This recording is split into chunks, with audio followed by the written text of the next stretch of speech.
seja bem-vindo ao Ponto de Inflexão, o podcast do Sescap Paraná. Esse é o nosso encontro para debatermos as principais transformações que impactam a sua vida e os seus negócios.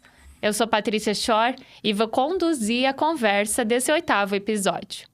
E se tem uma coisa que nós gostamos de falar por aqui, é sobre oportunidades. O tema da vez é algo muito interessante. É sobre como a economia de impacto tem gerado oportunidades estratégicas para clientes de contadores e principalmente para o contador. Nós vivemos um momento em que o contador, o profissional da área contábil, tem vivido uma transformação sem precedentes na sua carreira. Então, falar sobre oportunidades é sempre a hora certa. Nós vamos falar sobre como a economia de impacto tem impactado isso e tem trazido oportunidades bastante estratégicas.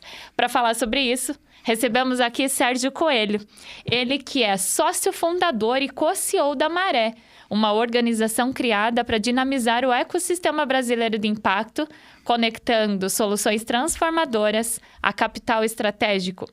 O Sérgio vem do ecossistema de inovação e hoje lidera o desenvolvimento de produto da Maré, com foco em qualificar negócios e iniciativas capazes de gerar impacto positivo mensurável e retorno financeiro relevantes. Tudo que a gente quer ver por aqui, né, Sérgio? Seja muito bem-vindo ao nosso podcast. Obrigado, Patrícia. Obrigado pelo convite, vai ser um prazer trocar essa ideia com vocês aí. Espero que contribua aí com a sua provocação para os profissionais de contabilidade, porque eu acho que eles estão vivendo um momento de muita oportunidade, a janela de oportunidade é enorme e acho que a gente vai poder falar um pouco mais sobre isso. Vamos começar, então, falando sobre sustentabilidade e ESG. Essa é uma pauta, acho que um pouco mais comum para as empresas, tanto para as empresas como para os contadores, mas ela ainda soa como algo bastante intangível nas empresas. Aí agora você traz o conceito de economia de impacto, e isso amplia a atuação, mas também modifica muitas coisas nesse assunto. Você pode explicar um pouquinho sobre os conceitos, sobre esses conceitos e como eles se aplicam a essa rotina hoje? Lógico. Eu acho que eu começaria com uma mensagem importante. Assim, a gente está cada vez mais indo para um debate pragmático. Né? A gente vive um momento de mundo onde o debate sobre impacto, o debate sobre ESG está conturbado. Né? N questões, aspectos políticos no debate que estão gerando um tumulto sobre o tema. Mas eu acho que o que vai prevalecer é uma conversa pragmática sobre o que está acontecendo. Independente de todo esse buzz sendo gerado nesses debates, existe uma pauta cada vez mais sólida, consistente, que vem evoluindo e que está totalmente embasada numa visão pragmática sobre a questão. Né? Quando a gente olha para o ESG nasce muito com uma ideia de avaliar riscos e preservar ativos de investidores. Né? E acho que traz uma contribuição fundamental para tudo isso, que inclusive desdobra para a economia de impacto. Né? E o ESG ele nasce nesse sentido. Então, ele consegue avaliar o que é mais arriscado para essas empresas, do ponto de vista ambiental, do ponto de vista social, do ponto de vista de governança.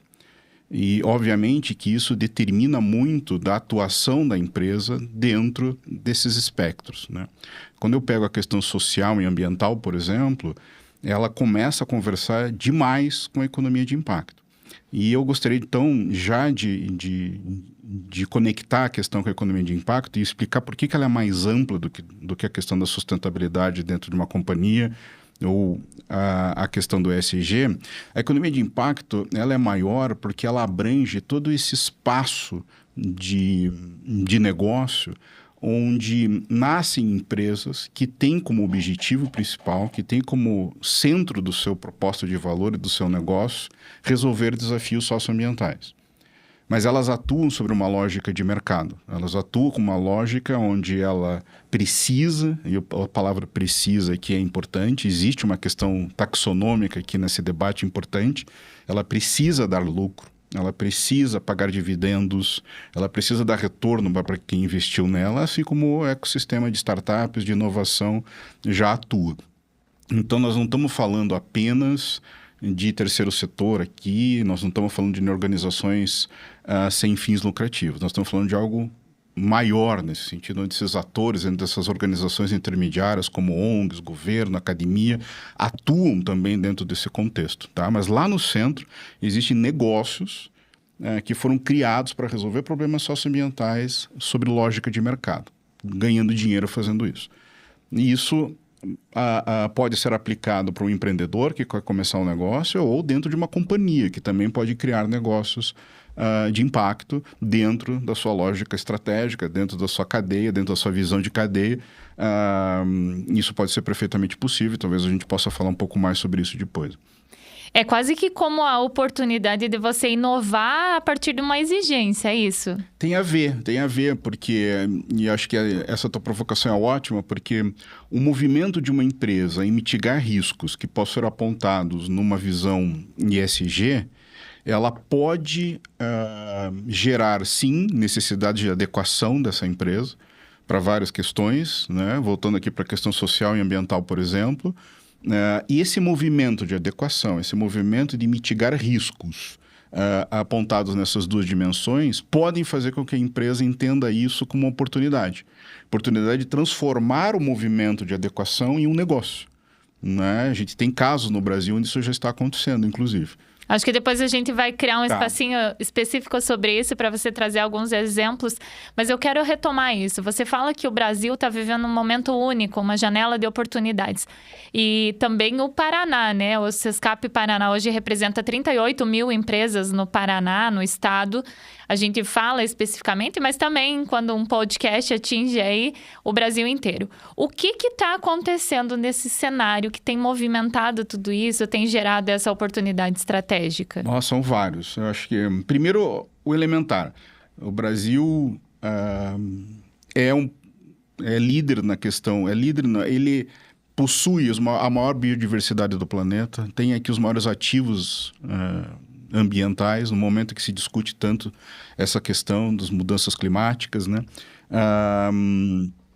E isso é inegável, né? Então, só por isso a gente já é um país protagonista no debate da economia de impacto. A gente tem desafios sociais imensos, que também nos colocam como um grande espaço de problemas a serem resolvidos nessa questão. E aí começa a conexão disso com as janelas de oportunidade. Então, isso é esse espaço de oportunidades e desafios que precisam ser resolvidos, questão ambiental, social. A gente é um país seguro para o investidor, né? A gente, inclusive, recentemente tem batido recorde de capital externo vindo para o Brasil, graças a um arcabouço que dá segurança para esses investidores. O que é o motor da economia de impacto, é o investimento, né? Então, esse é um debate extremamente importante, que depois eu acho que vale a gente aprofundar mais sobre a questão do capital. E somado a isso, a gente vem há anos evoluindo uma estratégia, né? E eu acho que é legal o reforço quando eu digo há anos, porque já passou por 3 governos, a Estratégia Nacional de Economia de Impacto, por exemplo, que é algo que vem evoluindo governo a governo, o que dá esperança para quem está mais envolvido nesse ecossistema de que cada vez mais isso passa a ser uma estratégia de Estado e não mais uma estratégia de governo, que ela transpassa a questão ideológica, política que está comandando o país no momento. E dela nasce uma série de desdobramentos e de organização desse ecossistema, né, graças à Estratégia Nacional de Economia, porque ela tem várias ramificações. Então, a gente já tem evoluções no ambiente normativo, regulatório do país, graças a isso. A gente tem um lançamento recente da nova Taxonomia Sustentável Brasileira, que é um documento extremamente importante, que ainda vão ter evoluções, mas é que ele determina o que é o que dentro da economia de impacto, porque existe um debate, às vezes, para determinada empresa, impacto social é isso, para outra é aquilo e para o investidor é aquilo outro, né? Então, padronizar isso, que esse documento traz para o país, e a gente tem um dos mais avançados documentos nesse sentido. Então, a questão normativa regulatória, tem a questão aí da taxonomia, que eu acho que traz uma clareza para todo mundo que atua dentro desse ecossistema. A gente tem casos no Brasil de bastante inovação, né, nesse sentido, que virou referência, né? A gente teve a COP 30, que colocou essas referências na vitrine. Talvez uma das maiores hoje em debate, né, é o EcoInvest, é um programa do governo federal que colocou dinheiro público e a partir de um mecanismo de alavancagem de capital, que depois a gente pode se aprofundar, permitiu um múltiplo de muitos bilhões vindo de capital tradicional, internacional, para financiar projetos em economia de impacto. Então a gente junta tudo isso, né? A questão normativa regulatória, a questão do interesse político de criar casos em que se permita movimentar e alavancar recursos, os desafios ambientais e sociais que temos, o tamanho desse país e da população que permite projetos em grande escala, projetos que consigam resolver problemas das dimensões do país, podem ser escalados, podem ser aplicados em vários outros países do mundo. Então a gente de fato está falando de uma questão de uma janela de oportunidade gigantesca. E o Paraná não está longe disso. No Paraná, eu, inclusive, participo de um grupo de trabalho que está conectado ao N-Impacto, que é um projeto, é um programa que é liderado pelo Ministério do Desenvolvimento, Indústria e Comércio. E dentro dos capítulos que tem lá dentro dos grupos de trabalho que tem lá dentro, um deles é justamente levar o N-Impacto para os entes federativos. E eu participo de um grupo de trabalho que tem trazido grandes evoluções para o Paraná nesse sentido. A final do ano passado, inclusive, o governador assinou um decreto colocando o Paraná, né, dando para o Paraná um entendimento maior sobre o que é economia de impacto, seus atores, os papéis, as funções, os objetivos, o que conecta ele, inclusive, com essa estratégia nacional. Né? Então, a gente está, de fato, falando de algo que está acontecendo e, com eu reforço, um mundo de oportunidades para quem atua no ecossistema. Você está falando muito em capital, né? Eu acho que o nosso público se interessa muito por isso e eu quero entender. Qual é o tamanho dessa oportunidade em capital e da onde vem esse dinheiro? Eu acho que quando a gente fala de capital, é importante a gente entender a história por trás desse movimento, né? Então, a gente tem há mais de década um debate de como é que a gente financia os desafios que a gente tem nas questões sociais e ambientais. Né? Óbvio que existem N fóruns no mundo, talvez os mais importantes estejam sempre com a liderança da ONU, que tem conferências específicas para o financiamento, para o desenvolvimento sustentável. E eu acho que se for pegar, principalmente a última, que aconteceu em Sevilha, na metade do ano passado, que traz insights interessantíssimos de como é que isso evoluiu. Né? E, em resumo, tentando ser o mais objetivo aqui, porque é um assunto denso também, nós estamos falando de um entendimento que é misturar dinheiros. Né? Quando a gente fala de capital, é importante a gente olhar para os tipos de dinheiro que esses frameworks que estão hoje financiando a vanguarda do desenvolvimento sustentável criaram, né? Misturar os dinheiros. Então, a gente tem o que se chama de contínuo de capital, onde tem dinheiros mais vinculados ou totalmente vinculados a impacto, onde o retorno financeiro não é o objetivo. Dinheiro da filantropia, dinheiro de governo, de fundos soberanos, de leis de incentivo. Lá do outro lado desse espectro tem o dinheiro tradicional, o capital tradicional.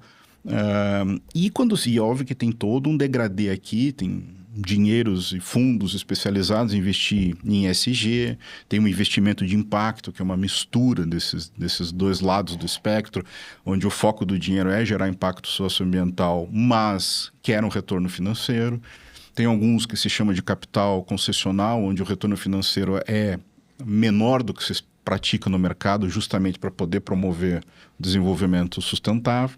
Então, quando a gente olha para tudo isso, a grande revolução que eu acho que está acontecendo é de que entendimento já validado, quando você olha os documentos do evento de Sevilha do ano passado, você vai ver o quanto isso para todos que estão debatendo o assunto já está validado. Nós temos que misturar esses dinheiros para viabilizar projetos. Então, o dinheiro que é mais paciente, menos exigente a capital, ele acaba bancando a maior parte do risco, porque ele está ali justamente para tirar risco de algumas operações é o que se chama de capital catalítico, e quando ele entra nessa operação, e para financiar a parte mais arriscada de um projeto, o outro lado do espectro olha para essa nova configuração de risco e recompensa e diz, bom, agora isso me interessa, isso está alinhado com o que eu tenho de responsabilidade com os meus investidores. E aí os ciclos se fecham, esses dinheiros todos se misturam, e é daí que está vendo a grande esperança de financiamento e, ao mesmo tempo, vindo muito dinheiro. Né? Quanto? Pois é, aí é difícil dizer, porque os números não são tão precisos, mas passa de $1 trilhão. Estou falando de mundo, né? Lembrando que, apesar de falar de mundo, reforço o protagonismo do Brasil e a capacidade que ele tem de atrair boa parte desses recursos. Né? Haja visto o Ecoinvest, né? Que o primeiro leilão o governo colocou em torno de 4 ponto qualquer coisa bilhões e conseguiu alavancar quase 40 bilhões de reais vindo de capital externo para financiar projetos dentro desse contexto de mistura de capital, que inclusive chama-se Blended Finance, é o termo que se usa, né, mundo afora.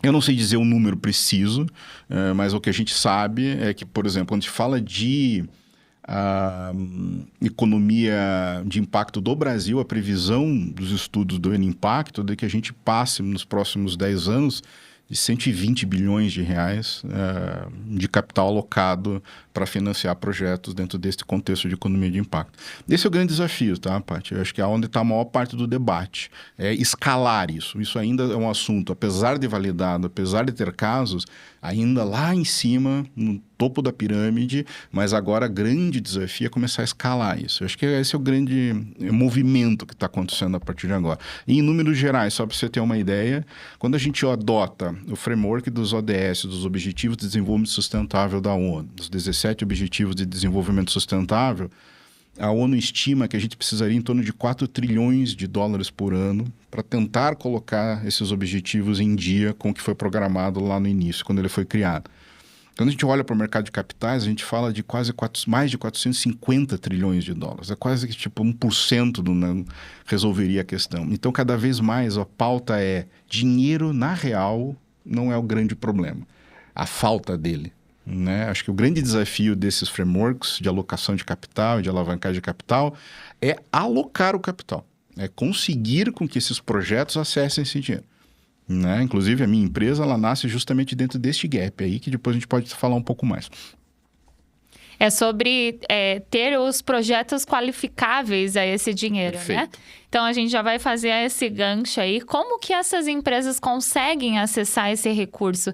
Vamos tentar traduzir para uma linguagem um pouco mais comum às empresas, porque muita gente também acha que isso é uma oportunidade exclusiva para grandes empresas, para companhias gigantescas. É ou não é? Não acho de forma nenhuma. Vamos colocar aqui ameaça e oportunidade, né? Quando a gente fala de adequação, voltando lá para o tema do ESG, quando a gente fala de adequação, quando a gente fala desses novos movimentos regulatórios, né, da CVM, por exemplo, colocando exigências de reporte de desempenho em ESG mais elaboradas, como vai começar a exigir a partir de agora para quem está regulamentado pela CVM, né? E eu estou falando aqui das ameaças, né, dos desafios que as grandes empresas têm. Né? Realmente, parece que o principal impactado no primeiro momento são as grandes empresas, mas é que um ponto que a gente não pode ignorar é de que essas regulações, reforma tributária, a regulação da CVM e outros movimentos que acabam gerando mais pressão de adequação regulatória para essas grandes companhias, elas são muito espertas porque elas acabam provocando a cadeia de valor dessas companhias. Então, às vezes, você é um fornecedor de uma grande companhia que está sujeito a essa regulação, ou sujeito a uma regulação externa, inclusive. Eu preciso exportar para a Europa, eu preciso exportar para alguma região do planeta onde existe uma regulação mais rígida com relação a sistemas. Essas regulações impactam a cadeia de valor, exigem dessas grandes empresas que a cadeia de valor delas esteja adequada. Né? Então, quando você menos espera e você é fornecedor de alguém que está dentro da cadeia de valor ou diretamente da cadeia de valor, você pode ser impactado, porque ela vai exigir de você essa. Então, de novo, estamos falando dos riscos, das ameaças aqui. Mas quando a gente fala das oportunidades, Eu também acho que ela não é só para as grandes empresas. Eu acho que pode ser um consórcio de iniciativas. Sempre tenta, eu pelo menos gosto muito de avaliar essas questões como uma cadeia de valor. Então, se eu estou na cadeia de valor que gera resíduos, por exemplo, que gera embalagem, quem sou eu dentro dessa cadeia? E os projetos podem permear uma visão de cadeia. Então, um pequeno fornecedor, um fornecedor menor de uma grande indústria, por exemplo, pode, de forma consorciada, trabalhar em torno de um projeto. Isso é uma hipótese de aplicação, tá? E dependendo da questão, você, menor, pode criar um negócio de impacto dentro da sua organização, olhando para a oportunidade que é, e se eu ajudar essa cadeia a se adequar a essas exigências regulatórias? Então, assim, eu acho que teriam várias oportunidades do pequeno reagindo a um desafio do grande, ou da adequação do grande, do pequeno entendendo a oportunidade que ela tem, de, às vezes, criar um negócio de impacto e acessar esses recursos. Porque os recursos estão cada vez mais disponíveis. Agora, vou dizer que é fácil? Eu acho que não. A palavra fácil não se aplica aqui, de acessar os recursos. Mas, cada vez mais, se você começar a entender o que é o conceito de bancabilidade, que é um grande debate também, você vai começar a procurar dentro dessas pesquisas sobre financiamento, você vai encontrar rapidamente essa questão. O quanto bancável é aquele projeto? Né? E o que é bancável, o que é bancabilidade para um investidor, o que é bancabilidade para um governo? Isso muda um pouco. O que é bancabilidade para um banco de desenvolvimento ou de uma agência de fomento que está... Existe um pouco de diferença, mas no final a gente precisa começar a entender isso. Aumentar a bancabilidade do pipeline de projetos, e isso é uma coisa acessível no meu ponto de vista, né? Não é uma coisa do outro mundo. É possível que a gente consiga, mesmo numa escala menor, numa empresa menor, desenvolver projetos com alta bancabilidade, e alcançando esse estágio, acho que a gente consegue, sim, acessar esses recursos que estão cada vez mais disponíveis. Muito comum você participar desses eventos sobre o tema e diz, puta, o dinheiro está aqui, mas eu não tenho projeto para investir. Eu vou fazer um recorte aqui. No 7º episódio, nós trouxemos Vladimir Carvalho, ele que falou muito sobre o futuro da profissão contábil, e ele disse o seguinte, que o grande risco hoje da profissão contábil é que o contador às vezes foca só na sua profissão, na atualização da sua profissão, e esquece de olhar para as exigências que os clientes estão tendo. Aqui o Sérgio traz esse recorte de novo, falando que tem uma série de oportunidades e exigências que às vezes faz com que a sua carreira se transforme. E você também fala que o contador, nesse momento, ele pode ser um protagonista nesse cenário. Nesse momento, nós estamos em 2026, é o ano de início de implantação da reforma tributária. O contador está aí lidando com todos os desafios de conseguir sobreviver aos desafios também da inteligência artificial, de como fazer a sua profissão se tornar realmente algo que continue agregando muito valor estratégico para o seu cliente. Ele está nessa imersão exponencial de tecnologia e, ao mesmo tempo, ele tem esse desafio de repensar a sua carreira, de pensar a profissão de uma forma que ele consiga cada vez mais, né, ajudar no desenvolvimento dos negócios, mas também fazer sua própria empresa crescer e ser lucrativa. E aqui eu quero entender como o contador consegue ser protagonista num cenário como esse da economia de impacto. Acho que esse é um excelente ponto. Eu acho que, além do prazer de estar aqui trocando ideia contigo sobre tudo isso, eu tive a oportunidade, graças ao teu convite, de entender melhor essa questão que você trouxe. Puta, óbvio, eu fui fazer minha lição de casa e fui fazer uma pesquisa. Confesso que eu não estava com entendimento tão preciso quanto eu tenho hoje sobre o quanto um profissional da contabilidade pode ser um protagonista desse processo e de ajudar as empresas nesse processo de adequação, porque elas também devem estar vivendo esse processo todo, né? Os desafios. Então, de novo, eu sempre olho a questão do risco e da oportunidade quase como um movimento só. E eu fiquei surpreso. Eu, de verdade, fiquei surpreso. É um assunto que, para mim, virou prioridade a partir de agora. Eu quero estudar muito mais e entender ainda com muito mais precisão. Então, o cara que está te respondendo hoje não é um cara super entendido a ponto de te dar com precisão a resposta. Mas, assim, o que eu já encostei na pesquisa para me preparar para a nossa conversa me surpreendeu demais, assim. Porque, para mim, o contador, ele está no centro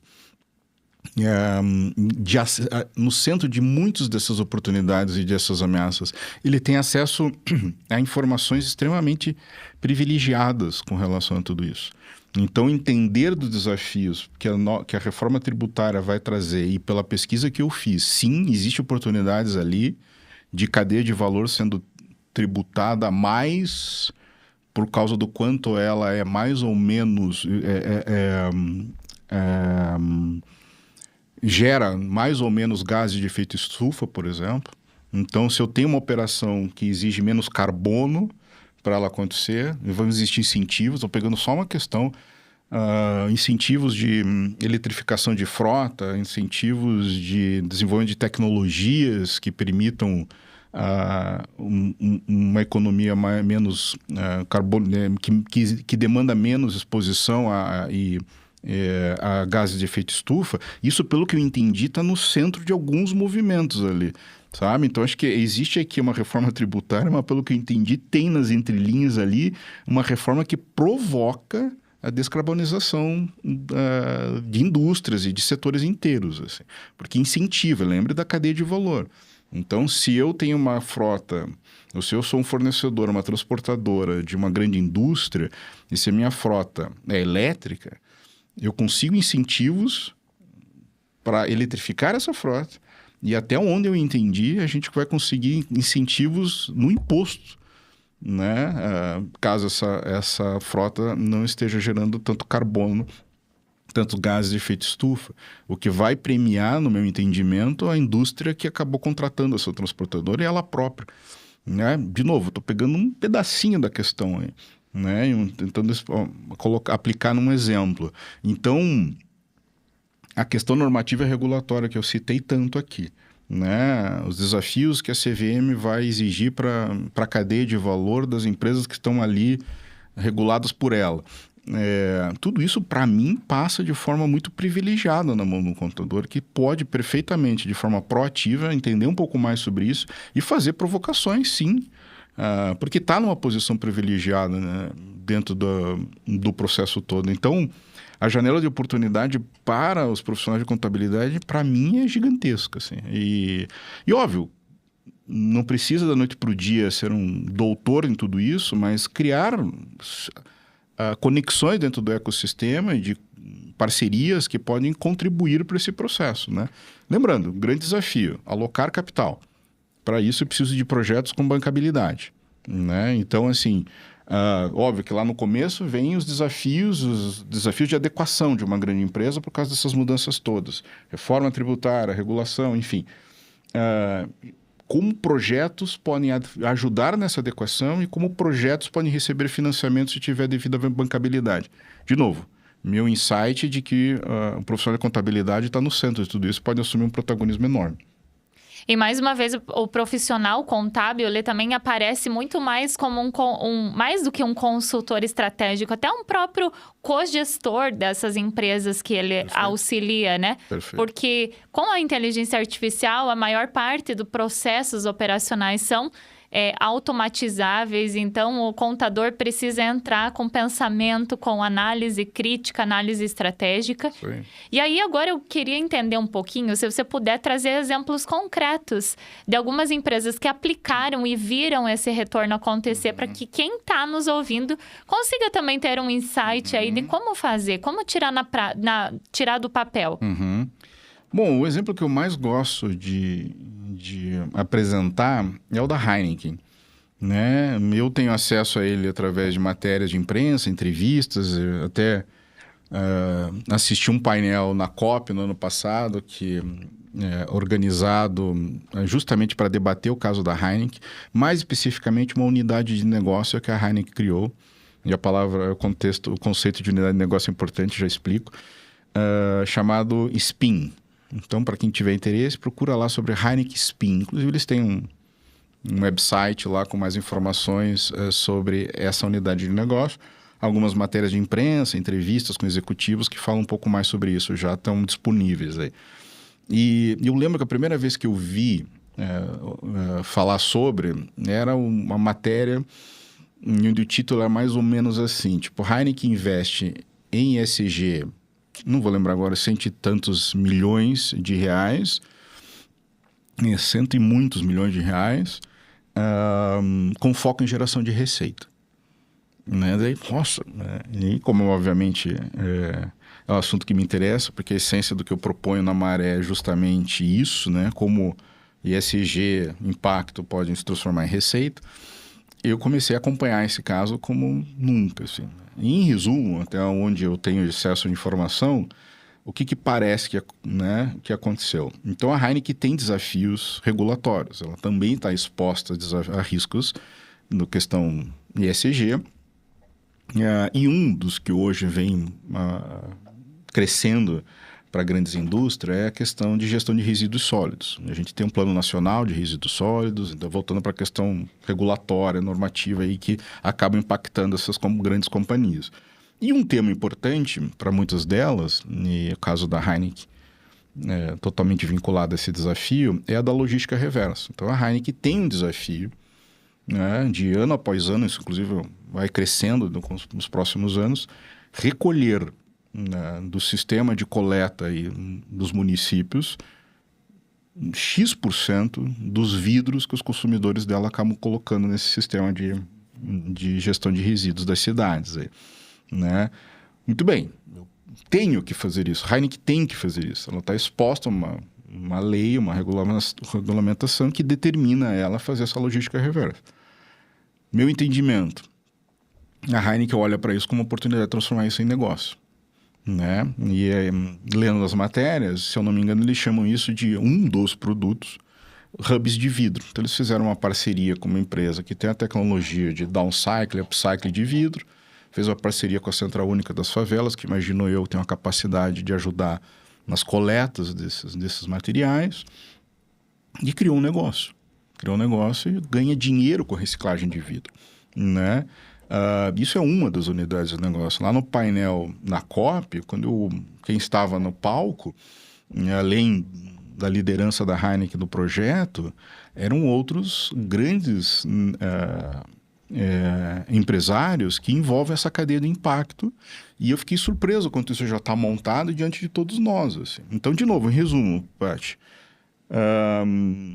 uma adequação regulatória gera uma oportunidade de transformar esse movimento em negócio, né? Lá na matéria que deu início, eles já afirmavam que eles iam conseguir pagar a operação ia se pagar no primeiro ano já. E até onde eu vi nas entrevistas, isso já aconteceu. Então, imagina uma empresa que vai investir no primeiro ano cento e muitos milhões de reais. No primeiro ano não, mas eu acho que no projeto todo, não sei, nos primeiros anos. Mas já no primeiro ano, ela já conseguiu pagar a conta desta nova unidade de negócio. Então, imagine o potencial que isso tem. E eu acho que esse é um dos melhores exemplos, mas não é o único. E eu acho que outros vão começar a surgir no Brasil de ESG, de adequação, se transformar em oportunidade de negócio. É o momento em que alguém olha um investimento necessário, né, por conta de algumas exigências, mas que transforma isso em inovação, né? Exato. Transforma isso em dinheiro. Então, é um investimento que retorna, né? Total. Retorno financeiro mesmo. Muito bom ponto. Acho que esse é um ponto importante. Nós estamos falando de geração de receita, nós estamos falando de acesso a novos mercados, de desenvolvimento de novos produtos, né? Nós não estamos falando... Por isso, lá o meu alerta no começo, nós estamos falando de um papo bastante pragmático aqui. Independente de energias e de debates ideológicos e de reflexões e debates sobre o rótulo ESG, inclusive, que tem sido muito atacado em algumas... Cara, deixa esse buzz acontecendo lá em cima e foca no pragmatismo do que está acontecendo aqui embaixo, que é muito sólido e é real. Na oportunidade, né? Eu reitero aqui o quanto é importante que você busque conhecimento sobre esses conteúdos, sobre esses assuntos, porque é isso que faz com que você consiga enxergar essas oportunidades e ainda beber água limpa, né? Enquanto aumenta a competitividade em algumas áreas, existem outras que poucas pessoas têm olhado, né? E que geram oportunidade de negócio. Reitero que o Sescap Paraná tem uma agenda extensa de cursos de capacitação capacitação, eventos que aproximam você, empresário, de tudo que tem de mais atual acontecendo aí na economia e nas mudanças legislativas também.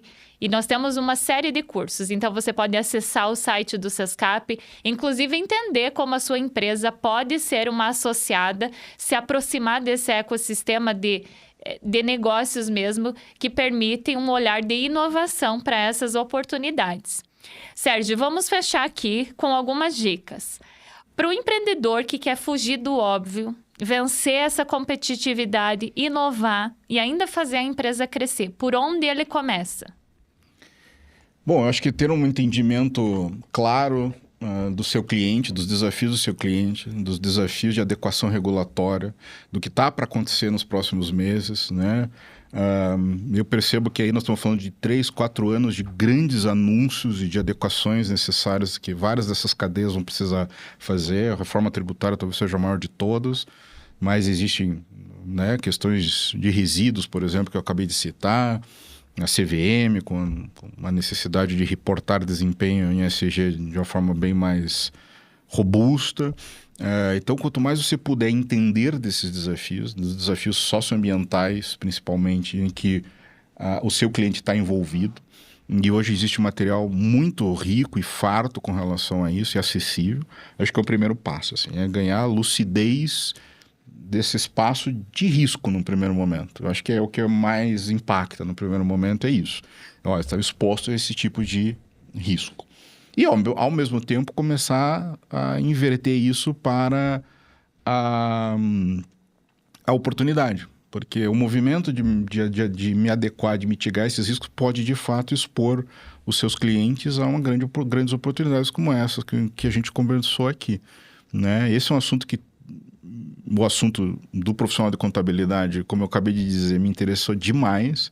Inclusive, se me permitir, Paty, eu queria muito inaugurar aqui um canal de comunicação quanto à audiência, né? Então, aqueles que tiverem algum projeto piloto, algum projeto que poderia ser um projeto piloto, alguma demanda, eu adoraria poder conhecer mais, né? E quem sabe a gente possa fazer algum tipo de parceria. Eu acho que dentro desse ecossistema é importante a gente lembrar do efeito demonstração, acho que é um conceito bastante legal, que é o primeiro que faz e o quanto a capacidade que se tem de demonstrar como se faz isso, né? Acho que a Heineken Spin é um projeto de efeito de demonstração enorme, assim.